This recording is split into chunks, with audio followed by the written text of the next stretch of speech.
जिन लोगों ने रिया को मासूम बताकर सुशांत की मौत का मजाक बनाया कर। और एक बात सुन लीजिए सब लोग एकदम शांति से।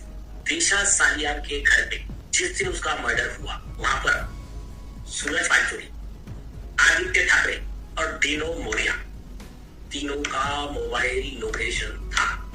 सुशांत सिंह राजपूत वाले मामले को जहां 3.5 साल के ऊपर होने को है, वहीं पे कहा जा रहा है कि इस मामले में अब कई सारी चीजें निकल के आ रही है। क्या अब रावण के साथ सही में सुशांत केस के अंदर जो रावण है उसका भी दहन होने वाला है? क्योंकि कहा ऐसा जा रहा है कि कुछ लोगों ने भागने की प्लानिंग कर ली है और बड़े बड़े लोगों का नाम यहाँ पर निकल के आ रहा है और बोला जा रहा है कि कब हुआ, कैसे हुआ, बताएंगे आपको डिटेल में। पर सबसे पहले आपसे अपील करेंगे, अगर आप इस चैनल पर नए हो तो वीडियो को लाइक करना, वीडियो को शेयर करना, चैनल को सब्सक्राइब करना बिल्कुल मत भूलना। आपको बता दीजिए कि जहां पर सुशांत मामला पिछले 3.5 साल से चल रहा है लगातार, इस मामले को लेकर लगातार लोग सवाल उठा रहे हैं, इस मामले को लेकर लगातार लोग सवाल पूछ रहे हैं। यहाँ पर एक तरफ देखा जाए तो लोग कह रहे हैं कि आखिर इस पूरे मामले में क्या वो सच छुपा है जो आज तक बाहर नहीं आया। वहीं पे जनता की अदालत के अंदर जब ये मामला उठना शुरू हुआ तब कई बड़े एडवोकेट वहां दिखाई दिए, जहां पर कहा जा रहा है कि राशिद पठान खान साहब जो हैं उन्होंने पीएल दाखिल करी और पीएल में कई बड़े लोगों के नाम लिख दिए हैं कि भैया इन लोगों को तो वहां पर स्पॉट किया गया था, इनकी लोकेशन है वहां पर। कई सबूत पेश किए गए कोर्ट के अंदर। जब कोर्ट ने कहा जा रहा है कि इस पूरे सबूतों को देखा और सामने वाली पार्टी जब आई सामने, उसने एफिडेविट लगाया तो पता लगा एफिडेविट में कई सारी गलत बातें लिखी हुई हैं।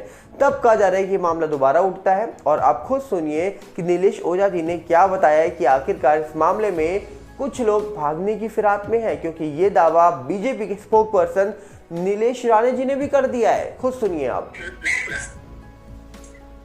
अपने प्रोग्राम के बाद में फिर से एक बार मेरा बहुत सीनियर मोस्ट कमिश्नर से भी बड़े रैंक के पुलिस ऑफिसर से बात हुआ, उसने फिर से एक बार कंफर्म किया। और एक बात सुन लीजिए सब लोग एकदम शांति से। दिशा सालियान के घर पे जिस दिन उसका मर्डर हुआ वहां पर सूरज पालचोरी, आदित्य ठाकरे और दीनो मोरिया तीनों का मोबाइल लोकेशन था। ये करीब 3 लोगों के नाम from the mouth of senior most investigation officer. अभी ये एक करता हूं, अभी हमने जो ये पीआई लगाया, नया इंडियन एप्लीकेशन लगाया है पीआई में, उसमें ये मांगा है कि देखिए ये लोकेशन था। उसके बाद में इन्होंने आकर 2 स्टेटमेंट दिए। पहला स्टेटमेंट दिया आदित्य ठाकरे ने, उस दिन मैं मेरे दादाजी को मतलब नाना जी को, ग्रैंडफादर को देखने हॉस्पिटल गया था। वो छूटा है और इसके ऊपर खुद नीचे जाने का एक इंटरव्यू में कहा कि ये जितना बोलेगा इस मामले में उतना ज्यादा फंसेगा। तो सुप्रीम कोर्ट का स्पेसिफिक जजमेंट है। वो जजमेंट के बारे में और एक पॉइंट बताऊं, रिया चक्रवर्ती ने कभी नहीं बताया उसका आदित्य ठाकरे का रिलेशन था ना, और आदित्य ठाकरे ने भी नकारा मेरा उसका रिलेशन था। मेंबर ऑफ पार्लियामेंट शिवसेना के और खास आदित्य ठाकरे के जो क्लोज थे एमपी राहुल शेवाड़े, इन्होंने संसद में स्पेसिफिक सवाल उठाया कि ये विरोध के समय सुशांत सिंह राजपूत की हत्या के बाद में 44 टाइम्स आदित्य ठाकरे और रिया चक्रवर्ती का फोन कॉल हुआ है और बिहार पुलिस ने क्लियर किया हुआ है। एयू यानी आदित्य उद्धव ठाकरे, आदित्य ठाकरे का एयू, आप उसका ट्विटर का भी देख लीजिए, एयू ठाकरे लिखता है, एयू लिखता है। तो ये तो बहुत क्लियर हो गया, रिया का उसका कनेक्शन था। और एक बहुत बड़ा खुलासा from the mouth of that senior most officer,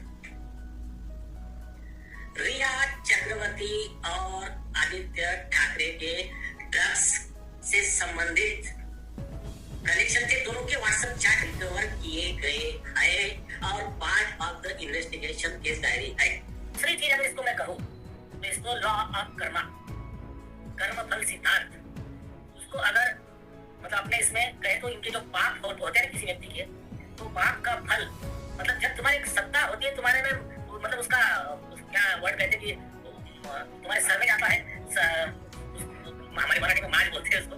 तो वो जो है वो जो हाय ना रहता है, मैं कोई नहीं, कभी कभी लगता है मैं ही भगवान हूँ, मतलब ऐसा खुद को ये जो समझने वाले थे, तो ये लोगों का भगवान क्या करता है फिर कि उसको और उसका ओवर कॉन्फिडेंस बढ़ाता है और थोड़ी फील देता है और बाद में फिर उसको ये हाल करता है कि उसको अपना रामधारी सिंह दिनकर ने कहा है ना कि जब नाज मनुष्य में छाता है तो पहले विवेक मर जाता है और जाको प्रभु दारुण दुख देना उसकी मति पहले हर लेना। तो भगवान ने ऐसे सीख ये देखो इन्होंने क्या किया, एफिडेविट में क्या लिखा पता है क्या? ये जो नारायण राणे, नितेश राणे और अर्नब गोस्वामी एसएसआर वॉरियर्स की जो हमने वीडियो लगाए, ऐसे बाकी हमने जो हमने ग्रुप लगाए, न्यूज नेशन पे जो विटनेस था जिसने कहा कि ये गैंगरेप हुआ है, मर्डर हुआ है और वो मिनिस्टर था, उसका सिक्योरिटी था, मैं आधी बात बोल रहा हूँ, आधी बात सीबीआई को बताऊंगा, वो झूठा एक वर्ड भी नहीं लिखा इसमें एफिडेविट में। तो ऐसी कई चीजें अगर होता ना उनके पास में कुछ भी नहीं, मैं तो देखते मैं इस तारीख को ये अमेरिका में या फिर कहीं भी ये मेरा वीजा, मैं यहाँ था, इतने बजे ये था वो था, मेरे खिलाफ क्या झूठे है। इतनी बड़ी बात सुनने के बाद अब सवाल ये उठता है कि क्या आज दशहरे के दिन जो रावण का दहन होता है, जिस रावण के दहन की बात कहा जाता है कि अब बुराई पर अच्छाई की जीत होगी, तो क्या यहाँ पर सुशांत केस के अंदर जिसने भी गलत किया हो, जो भी गलत हो, जो भी रावण हो, क्या उसका भी अंत निश्चित है? अब ये तो वक्त बताएगा। पर जिस तरीके से सुशांत केस के अंदर देखा जाए, पिछले कई सालों से आवाज़ उठाई है लोगों ने यहाँ पर कई सारी चीज़ें इकट्ठी करके रखी हैं, और मानो या ना मानो ये वही लोगों की बदुआ है जो पिछले 3.5 साल से न्याय की मांग कर रहे हैं। उस भोले की भक्त की बदुआ है जो आज हमारे बीच नहीं है। शायद श्रीदेवी केस हुआ था, उसकी बदुआ लग गई हो किसी को, या जिया खान वाला मामला हुआ था, उसकी बदुआ लग गई हो किसी को।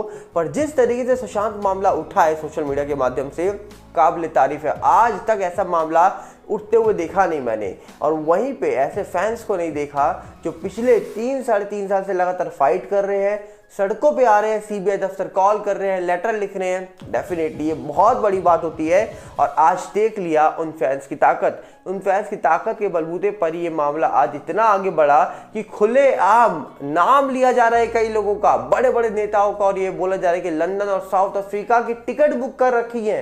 ये बात खुद नीलेश राणे जी ने बोली है कि 2 टिकट बुक है, दशहरे के बाद निकल जाएगा वो। अब वो कहाँ जाएगा, कहाँ नहीं जाएगा, ये सवाल है कि साउथ अफ्रीका या लंदन। और सवाल तो बना हुआ है, पर इन सवालों के बीच में अगर हम बात करें तो आखिरकार क्या सही में गुनहगार वही है? क्या सही में सारे सबूत मिल चुके हैं? क्या सही में इस मामले में अब सच सामने निकल के आने वाला है? ये तो बहुत बड़ा सवाल बना ही हुआ है। पर देखने वाला विषय होगा कि इस मामले में कब और कैसे वो सच सामने आएगा, जो सच को जानने के लिए पिछले कई सालों से देश की जनता हो या आम आदमी हो वो लगा हुआ है। देखने वाला विषय होगा कि कब उस पूरे मामले का सच सामने निकल के आने वाला है। आपको क्या लगता है कि सच सामने कब तक आ जाएगा? कब आएगा इस पूरे मामले का पूरा वो सच जो सामने आना चाहिए था? ये तो वक्त ही बताएगा। पर आपकी जो राय हो अपनी राय कमेंट्स रख दीजिएगा। हम चाहेंगे आप बताइए कि आप इस पूरे मामले को लेकर के क्या समझ रहे हो और क्या लगता है आपको। मिलेंगे बहुत जल्दी, और साथ में आपसे अपील करेंगे अगर आप इस चैनल पर नए हो तो वीडियो को लाइक करना, वीडियो को शेयर करना, चैनल को सब्सक्राइब करना बिल्कुल मत भूलना। मिलते हैं बहुत जल्दी, नमस्कार, जय हिंद। और साथ में आपसे एक और अपील करेंगे, हमारा नया चैनल सागर भल्ला रिव्यू आ चुका है, जिसके साथ जुड़िए, जिसका लिंक आपको डिस्क्रिप्शन में मिलेगा। और एक और हमारा फेसबुक का चैनल आया है जिसका नाम सागर भल्ला ही है चैनल का, उसका लिंक भी आपको डिस्क्रिप्शन में मिल जाएगा। मिलते हैं बहुत जल्दी।